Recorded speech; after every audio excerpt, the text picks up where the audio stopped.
हाँ बान, ये देखो तुझे ना ये माइनक्राफ्ट ऐसे जी, ओके तुझे मैं ये दूंगा ये चीज़, तूने इसको एक्सट्रैक्ट करना है, एक्सट्रैक्ट टू करना है, तो ये मिलेगा माइनक्राफ्ट मॉड इंस्टॉल। इस पर जाकर तूने ये है ना ये जो है कि ये पता नहीं अगर मैंने शो ना हो रहा तो मुझे माफ़ करिए।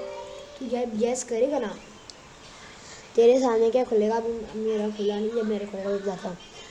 हाँ मेरे तेरे पास होगा अनइंस्टॉल मोड्स और इस साइड होगा इंस्टॉल मोड्स। तूने इंस्टॉल मोड्स पर क्लिक करना है, ठीक है सिंपली इंस्टॉल मोड्स पे तो क्लिक करेगा ना, बस फिर आगे तेरी मोड इंस्टॉल 2 मिनट सेकंड में हो जाएगा जल्द से, फिर तूने क्लोज कर देना सब कुछ। अगर तुझे नज़र ना ही आ रहा है ना मेरे वो ऐप, तो यार मुझे माफ़ करिए क्योंकि मेरा मसला चल रहा है वेब रिकॉर्डर का। फिर तो जब अपनी माइनक्राफ्ट कहते हैं ओपन करेगा ना, मैं इसको डिलीट कर दूँ, ओपन करेगा तो वो अनलॉक होगी, लॉक नहीं होगी, ठीक है ओके, अल्लाह हाफ़िज़।